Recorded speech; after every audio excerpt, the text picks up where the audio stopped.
"Mama can't walk anymore," the little boy whispered, the words barely finding purchase in the howling wind. "Mama can't walk anymore." The cowboy carried them both into his cabin. It was late afternoon on the outskirts of a snow-draped frontier town, winter 1887. The world had been reduced to a brutal, monochrome study of greys and whites, where the horizon was lost in a swirling mist of ice crystals. The sun, a pale and distant coin, had begun its surrender to the night, casting long, distorted shadows across the frozen ruts of the road that wound away from the safety of the main thoroughfare. Along that unforgiving path trudged a woman and a boy, their heads bowed low against a gale that seemed intent on erasing them from the landscape.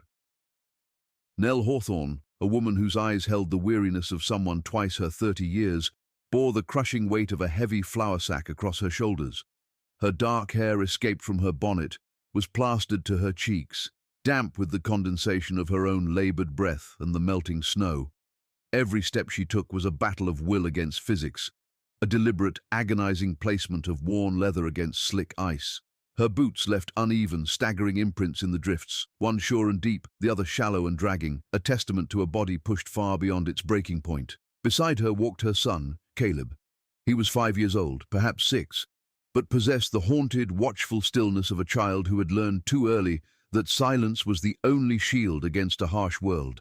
His mittens were knitted from unraveling wool, offering little protection against the bite of the frost, and his coat was far too thin for the high country winter.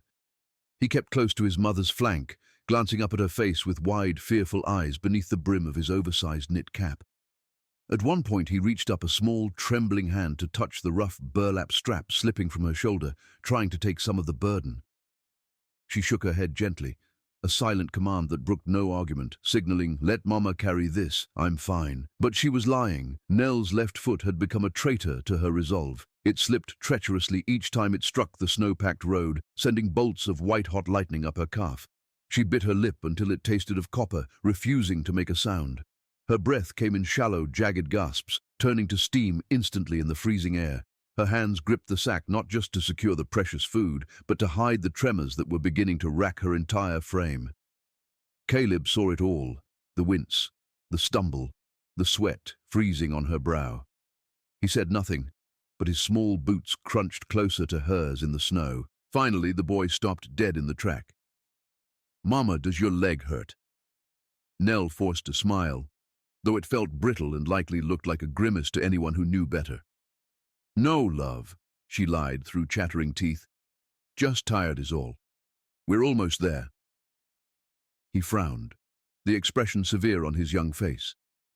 Then, without asking for permission, he dropped to his knees on the icy road and began pressing his small, mittened hands against her ankle, trying to offer comfort through the leather of her boot. "Let me rub it," he whispered, his voice cracking with a desperation that broke her heart. "So it stops hurting." Nell placed a hand on his shoulder, her composure cracking like thin ice on a river. She closed her eyes against the stinging wind, fighting back tears she couldn't afford to shed. He knew. There was no more hiding the injury, no more pretending that they were simply on a stroll. They continued, but slower now, a painful crawl toward the only shelter visible in the endless white.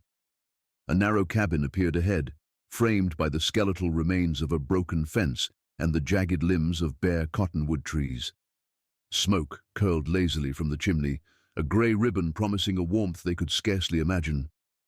It was only a few more yards, just a few more steps. Then her body simply gave out. She bent her knees to ease the sack to the ground, intending to rest for just a heartbeat, but her left knee buckled without warning, as if the bone had turned to water. She dropped silently into the drift, too exhausted to cry out, too frozen to moan. The flour bag tipped as she fell, splitting slightly at the seam. A soft plume of white powder spilled across the snow, indistinguishable from the ice around it. A tragic waste that would have made her weep if she had the strength. Nell tried to rise, her gloved hands clawing at the frozen earth, but her thigh shook violently, and her ankle refused to bear even an ounce of weight. She pressed her back against the rough wood of the fence post, sliding down until she was sitting in the deep snow. Her face had drained of all color, leaving her looking like a porcelain doll shattered in the cold. "Mama." Caleb's voice was a frightened thread, barely audible. I just need a minute, she murmured, unable to meet his terrified gaze. He looked around wildly, his breath forming uneven clouds of panic. Through the frosted window of the cabin, he saw movement, a tall figure bending over a saddle, working quietly in the dim light. Caleb hesitated only a second before he turned and ran toward the structure. He tapped on the heavy wooden door with his little fist. Once, twice, 3 times. The sound was swallowed by the wind, but it was enough. The door creaked open, revealing a man who seemed carved from the landscape itself. He was rugged, broad-shouldered, perhaps in his mid-30s, with wind-chapped skin and a dark beard that hid the set of his jaw. Caleb swallowed hard, looking up at the towering stranger. "Sir, my mama can't walk anymore. Could you carry her inside?" The man did not speak right away. His eyes, dark and unreadable, looked past the shivering boy to the woman curled in the snow by the fence line. He took in the spilled flour, the unnatural angle of her leg, and the sheer exhaustion radiating from her slumped form. Without a word, he stepped out into the biting cold. Nell lifted her head as the stranger approached, her vision swimming. "I didn't faint," she whispered, her voice barely rising above the wind, clinging to the last shreds of her dignity. "And I didn't fall. My leg it doesn't listen to me right now." The man crouched before her, nodding once, a sharp, efficient movement.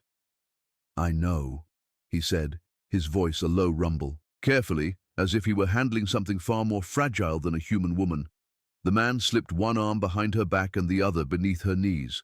He lifted her effortlessly, standing up as if she weighed no more than the flour sack that lay half-buried beside her. With one arm, he held her steady against his chest, shielding her slightly from the wind. With the other hand, he reached out, and Caleb immediately took it, his small fingers disappearing into the man's large, calloused grip. He said nothing, and together, the 3 of them crossed the threshold, leaving the howling winter behind for the sanctuary of the indoors. Evening was settling in, and the cabin breathed with firelight. Elias carried Nell through the open door, kicking it shut with his heel against the encroaching night. The wind sighed as it was cut off, replaced instantly by the enveloping scent of wood smoke, old leather and iron. The warmth hit Nell like a physical wave, shocking, tender, and overwhelming. He set her down gently on a sturdy wooden chair near the hearth, ensuring her injured leg was cradled with care before stepping back.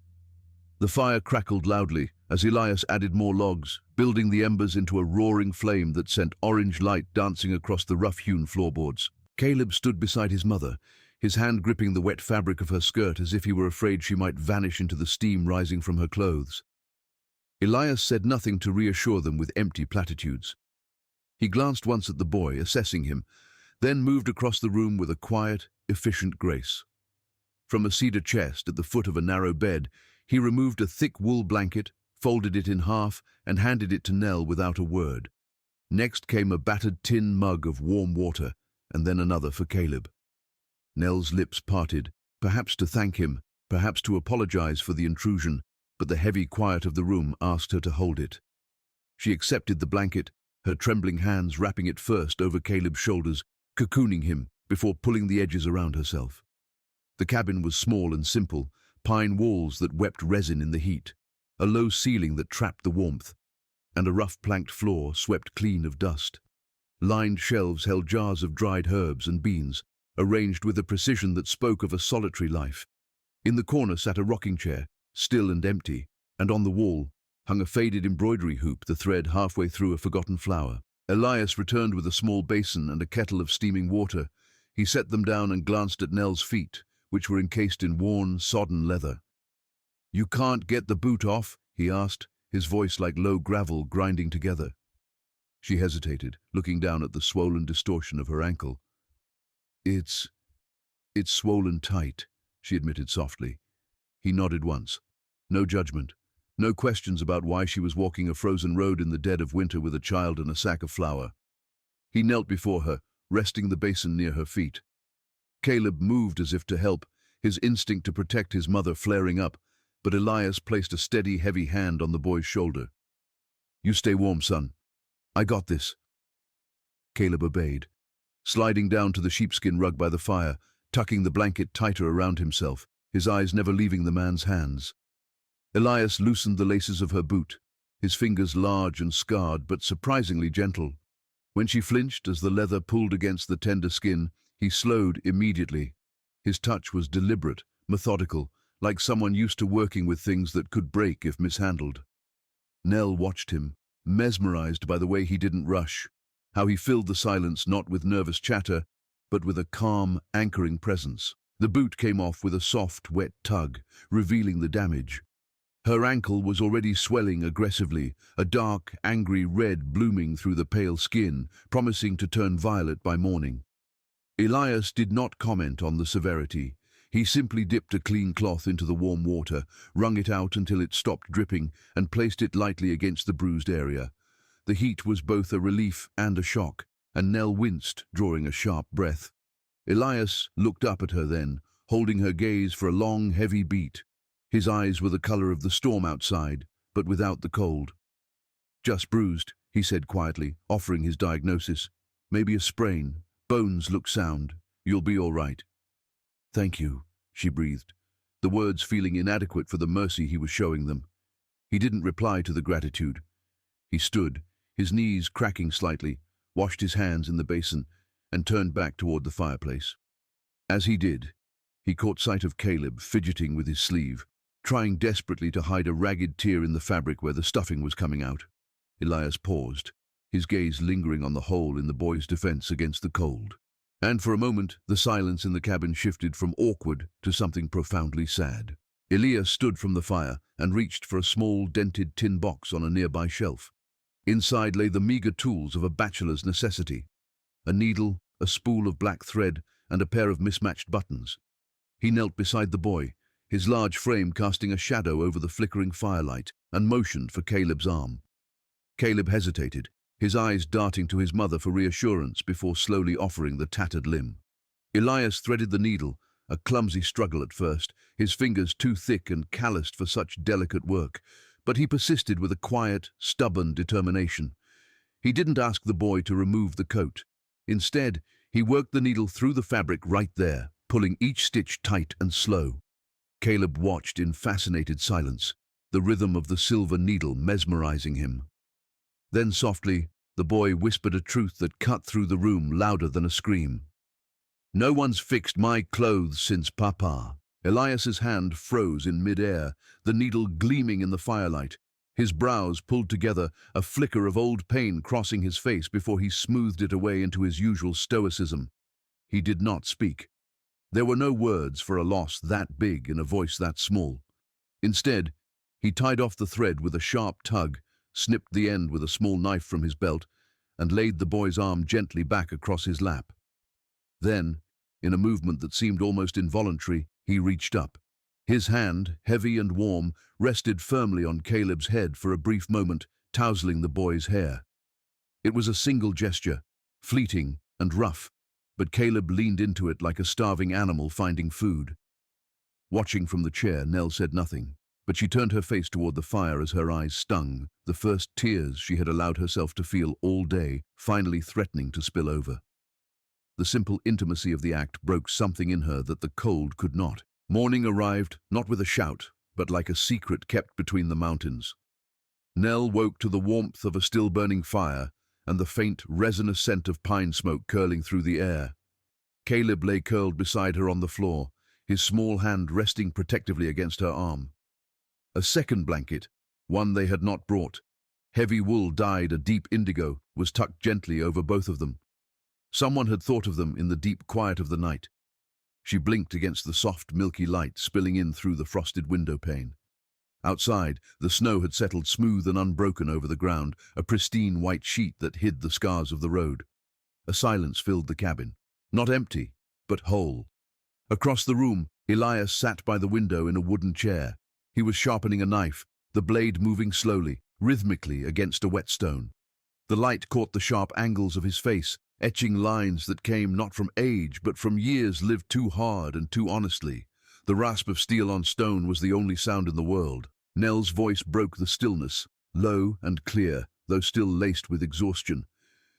"I didn't mean to make it your burden." Elias did not turn from the window, The scraping of the knife didn't falter. "You didn't," he said. Just that. No bitterness, no charity, simply stating it as a truth as natural as the sunrise. She adjusted the blanket around Caleb, wincing as her leg protested the movement. She sat up straighter, reclaiming a shred of her pride. "I didn't always make poor choices," she said after a long pause, feeling the need to explain how she had ended up broken on a stranger's floor. "But poor choices, they have a way of piling up when there's no one left to stop you." Still, Elias said nothing, but he stopped sharpening the knife, his head tilting slightly to show he was listening. She began to speak then, not in a rush, but in slow, deliberate pieces, like laying down heavy stones she had been carrying for miles. "My husband died in a mine shaft collapse," she said, her eyes fixed on the fire. "Nobody came for him for 2 days. By the time they dug through the rubble, he was gone. He wasn't the only one, but he was mine." Elias's hand stilled completely on the wet stone. "The owner blamed faulty maps," Nell continued, a flash of old anger hardening her voice. "The sheriff blamed God.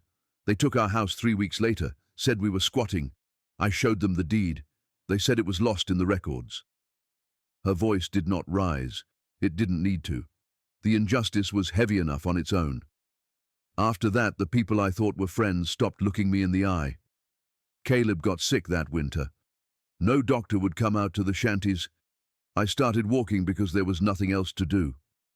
Elias finally looked over, his dark eyes meeting hers across the room, steady and unblinking. "And now you're here," he said simply. Nell nodded, the fight draining out of her shoulders. "Yes, now I'm here." Silence returned, but it was different now.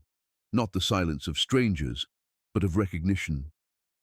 Her gaze wandered across the room, tracing the lines of the small cabin.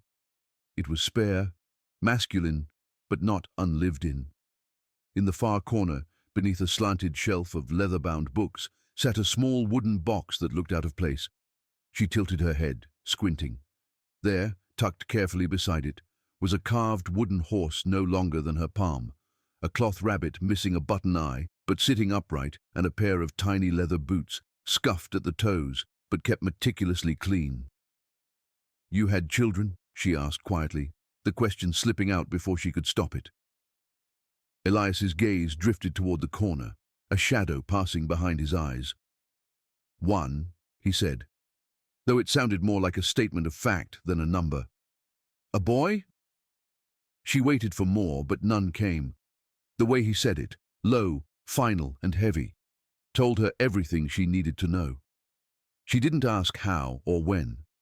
Some griefs don't need names to be real. They just need to be acknowledged. Then the shuffle of small footsteps broke the heavy atmosphere. Caleb shuffled into the room, rubbing sleep from his eyes with one hand. In the other, he held a scrap of parchment paper smudged with charcoal.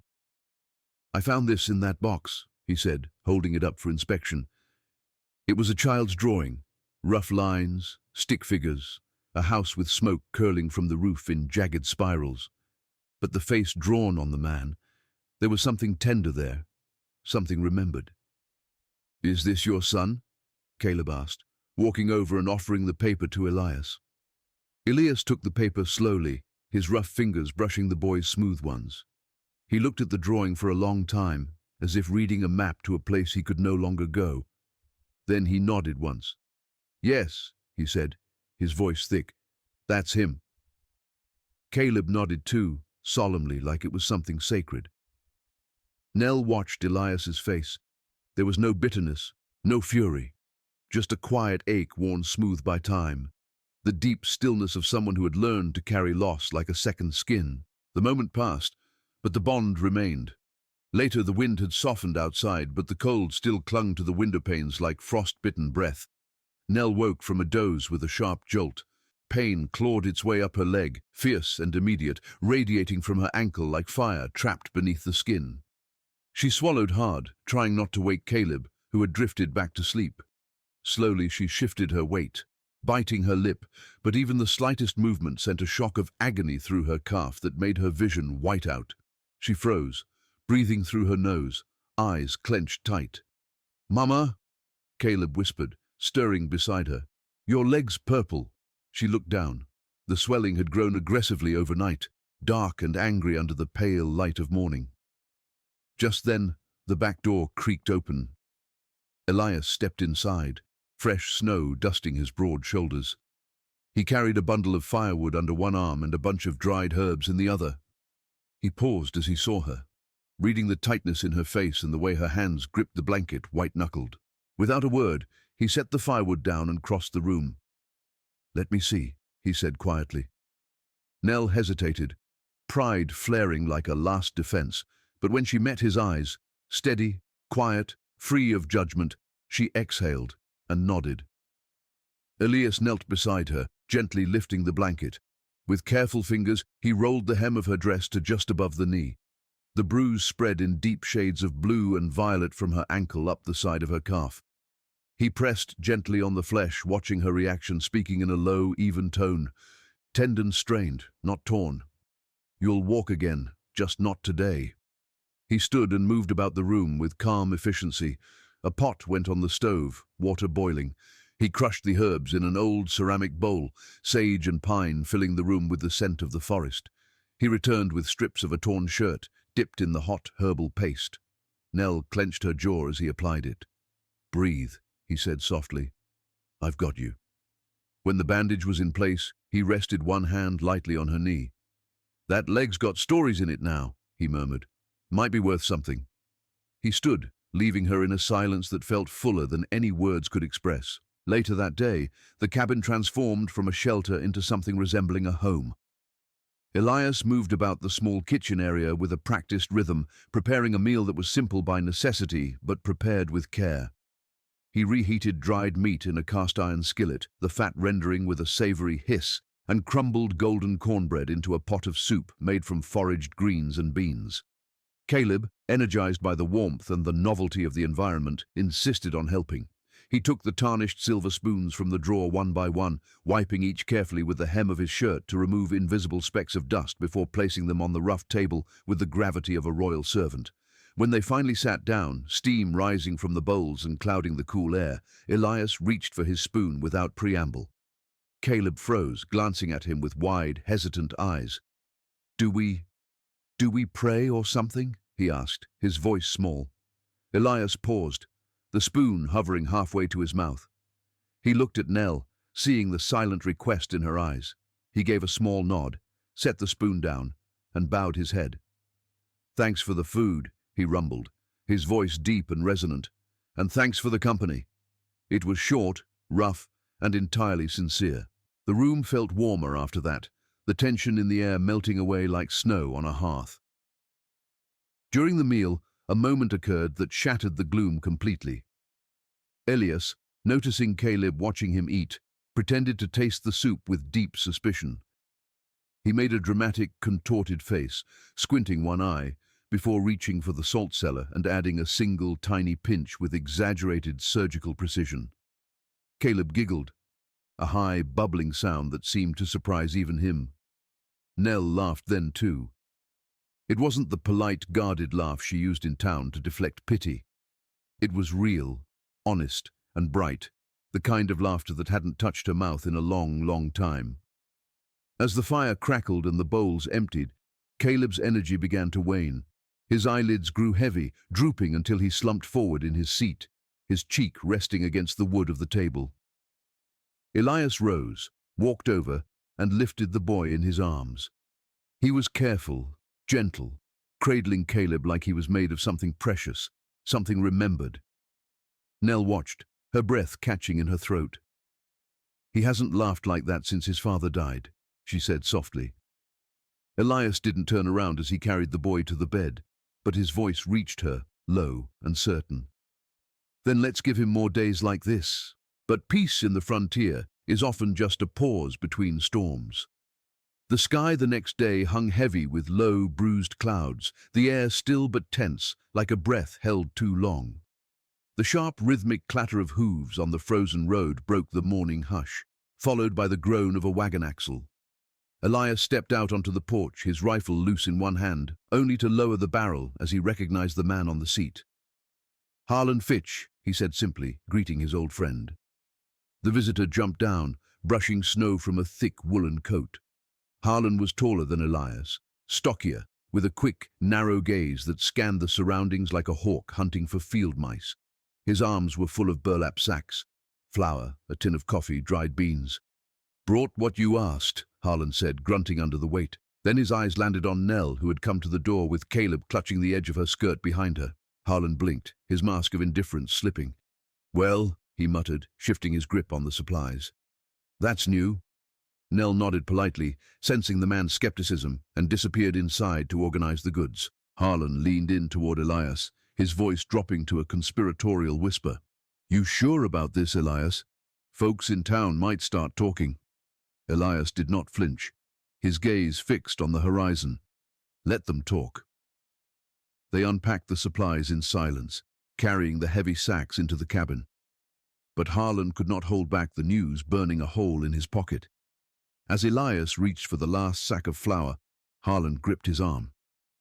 "Heard talk in town," he said quietly, his eyes darting to the open door. "Wade Collier is offering money, a bounty." Elias stilled, his muscles tensing like coiled wire. "For who?" Harlan glanced at the cabin door again. "A woman and a kid. Descriptions match. Word is, she took something of his, something valuable." Elias turned slowly, his face unreadable, and walked inside without a word to Harlan. He found Nell sitting by the fire, her hands folded tightly in her lap, her posture rigid. "Why would Wade Collier put a price on you?" Elias asked, his voice low but demanding an answer. Nell looked up, her eyes already full of the truth she had been terrified to speak. "I took the deed," she said, her voice trembling but defiant. "The one he forged to take our land. I found it in his office when I went to plead for more time. I meant to give it to the lawyer in Red Hollow. I never got the chance." Elias's jaw tightened, a muscle feathering in his cheek. He paced the small room once, twice, the floorboards creaking under his boots. "You should have told me," he said, stopping to look at her. "I did not mean to bring danger to your door," she said softly, shame coloring her cheeks. I had nowhere else to go." Elias looked at her, really looked at her, and the anger drained away, replaced by a fierce resolve. "You didn't bring it," he replied, "but it's here now." The silence that followed was not cold. It was the heavy, charged quiet of two people facing a jagged truth together. Night came early, wrapping the cabin in shadows. The wind howled like old memories scratching at the corners of the walls. Elias went out to fetch more wood, leaving the door unlatched. Nell, exhausted by the emotional toll of the day, dozed beside the fire. Caleb, however, was wide awake. The boy sat across the room in the far corner, bundled in his own little cocoon of silence and wool, his knees hugged tightly to his chest. He had heard the whispers. He had heard the tone of the men's voices. Children always hear the things adults think they are hiding. When Elias returned, arms full of snowy logs, he looked toward the fire, expecting Caleb to be curled against his mother. He was not. Elias set the wood down quietly and walked over to the corner where the boy made himself small. He knelt beside him. "What are you doing over here, bud?" Caleb did not lift his head. His voice came out small, thick with unshed tears. "I heard you. You don't want us here, do you? The man said we're bad." The breath caught in Elias's throat. The idea that this boy thought he was a burden broke through his defenses faster than any bullet. He reached out slowly, resting a warm, calloused hand on the boy's narrow shoulder. "No, son," he said, his voice rough with emotion. "I wasn't mad at you. I was just scared I couldn't protect you." He paused, waiting for Caleb to look up. When the boy finally met his eyes, red-rimmed and fearful, Elias spoke with the gravity of a vow. "But I will. I promise." Caleb sniffled. "You promise for real?" Elias pulled the blanket tighter around the boy and gently drew him into a hug. "As real as it gets." They stayed that way for a long moment, the storm whispering threats at the window while the fire crackled like a steady heart within. From her chair, Nell opened her eyes, saw the two of them, the rugged man and the broken boy, and closed them again, not from weariness, but from a profound relief. The snow did not fall the next morning, but the sky was leaden with threat. Silence held the land tighter than frost.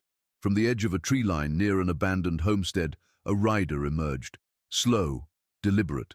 He wore a camel-hide coat, thick and weather-beaten, his hat brim pulled low over his eyes. His horse stepped lightly, knowing this trail.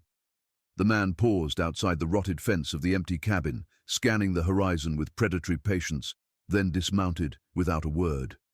From higher ground across the ridge, Harlan, who had stayed nearby to keep watch, saw the figure. He narrowed his eyes, recognizing the stance of a hired tracker. He turned his horse and galloped downhill, boots thudding against the stirrups, racing to beat the devil to the door.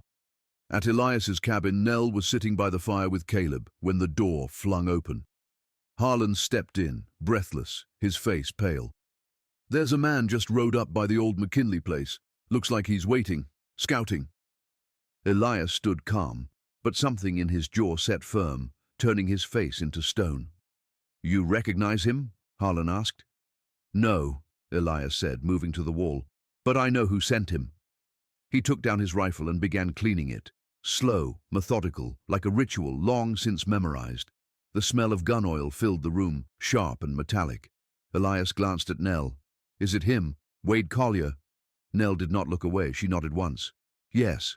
Her voice did not shake, but her hands were locked together so tight the knuckles had gone white. "I'd know the way he sits a horse," she said, her voice dropping to a whisper. "I still dream about that stance." She swallowed hard. "He owned the land. My husband worked under him. After the accident, Wade came around a lot more, always with offers. When I said no, he stopped smiling. He told me if I couldn't be bought, he'd burn it all instead." Elias's voice was low, dangerous. "He thinks he owns people." Nell crossed her arms, protecting herself from the memory.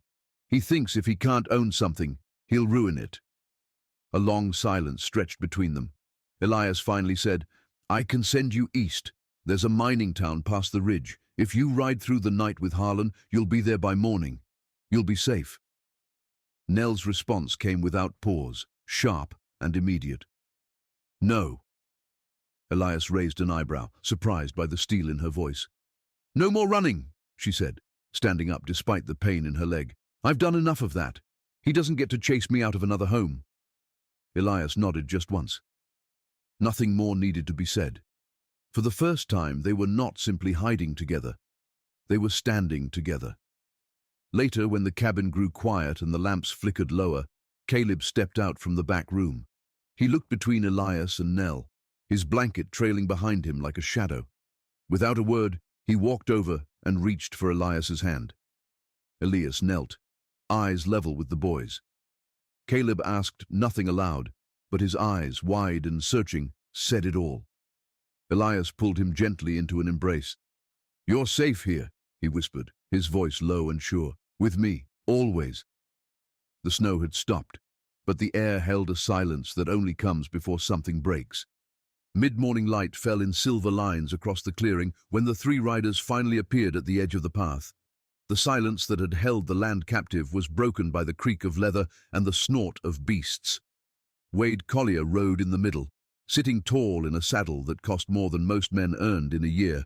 His coat was too fine for honest work, the camel hide clean and stiff, and his face was half hidden under the brim of a black hat pulled low to obscure his eyes. Flanking him were two hired men, lean, jagged figures who scanned the woods like dogs off the leash, hands hovering near their hips. They stopped a stone's throw from the cabin porch, their horses stomping nervously in the snow. Elias stood on the top step, his rifle resting easily in his hands, not raised, but ready. His heavy coat hung open, the morning breeze tugging at the edges, revealing the revolver at his belt. Calm didn't quite describe his stance. He looked as if he had been carved from the same granite rock the mountains were made of, immovable and inevitable. Wade called out, his voice oily and loud enough to echo through the trees. "I just want what belongs to me. Send her out, and we won't have to burn this shack down." A pause stretched, thick and suffocating. Then, the cabin door opened. Nell appeared in the doorway. She leaned hard on a makeshift crutch, a sturdy branch Elias had carved and smoothed for her the day before, but her spine was straight, and her chin was lifted high, her eyes locked onto Wade like she was staring down the last ghost she ever meant to chase. You never owned me, Wade, she said, her voice loud and clear, cutting through the frosty air. And you don't own me now. Wade clicked his tongue, a sound of patronizing disappointment, and shifted in his saddle. That's not how the law sees it, darling. You ran. You stole property, mine, and I've got reason enough to haul you back, dead or alive. Elias's voice cut in, low and flat, dropping the temperature in the clearing by 10 degrees. You got papers to prove that? Wade sneered, holding up a leather folder. Writ signed by the Kerr estate. Says she's got debts unpaid. Says she's a fugitive. Elias didn't move a muscle, but from the tree line behind the riders, a sound emerged, the crunch of hooves on snow. Harlan Fitch trotted into view, dismounted casually, and nodded toward the cabin. Sorry I'm late, he muttered to Elias. From behind him, another man rode forward, older, wearing spectacles that glinted in the harsh sun, a leather satchel at his side. It was the lawyer from Red Hollow. He dismounted slowly, adjusting his coat, then reached into his satchel and unfolded a stamped document with calm, bureaucratic precision. This, the lawyer announced, his voice thin but carrying weight, is a notarized claim for the land, registered 3 days ago in the name of Nell Hawthorne. It includes the deed she retrieved, complete with witness signatures proving the forgery of the previous transfer. He turned his bespectacled gaze toward Wade. Unless you have a superior claim filed through the district court, which I know you do not, I suggest you stand down, Mr. Collier. Wade's jaw clenched so hard the tendons stood out in his neck. The leather folder in his hand shook with suppressed rage. Bullshit, he snapped, his composure fracturing. You think I'll let some miner's widow and her mountain dog play house on my land? Elias's tone dropped to steel. She ain't playing. Wade's eyes went wild. His hand twitched, dropping toward his sidearm in a spasm of fury. But Elias moved first. He was faster than breath, a blur of motion born of a lifetime of survival. The crack of the rifle shattered the cold morning like glass. Wade's shoulder jerked back violently as the bullet struck. He howled, a sound of shock and pain, and toppled from the saddle, hitting the ground with a wet thud. His gun clattered into the snow beside him, untouched. The two hired men, realizing their paycheck wasn't worth dying for, bolted instantly. They spurred their horses in panic, kicking up plumes of white powder as they fled, leaving their employer and their broken pride behind them. Elias walked down the steps, slow and measured, the snow crunching under his boots. He did not look at Wade, who was writhing in the drift, clutching his bleeding shoulder. Next time, Elias said evenly, staring down at the man who had tried to steal a life. It'll be center mass. Harlan approached Wade, kicking his pistol away with the toe of his boot. You want to press charges, Wade? I'm happy to be the witness you never asked for. Wade said nothing, just groaned, the fight completely gone out of him. Back at the cabin, Nell pulled Caleb close. She had kept him inside, away from the door, but the sound of the gunshot had cut through the walls. He trembled, his eyes wide with the memory of violence. Nell whispered into his hair, "It's over. He can't hurt us anymore." But Caleb didn't respond. He just looked toward the door, waiting. Then it opened. Elias stepped in. The rifle was slung behind his shoulder now, the danger past. He knelt down, holding out a hand, steady, sure, and clean of blood. Caleb hesitated, then stepped forward. Small fingers reached out and found Elias's hand. He gripped it tight. "Pa!" the boy whispered. Elias blinked, stunned, but he didn't hesitate. He closed his hand around Caleb's. "Yeah," he said softly. "I'm here." The sun crested gently over the ridge, casting golden light on the thawing world. Snow melted in steady, rhythmic drops from the cabin's eaves, pattering softly onto the packed earth below. It was the first quiet morning in what felt like years. Nell sat on the front step, wrapped in a wool shawl, her injured leg bandaged neatly with clean white cloth. The pain had dulled to a manageable ache, and with it, the fear that had long nestled in her chest seemed to loosen its grip.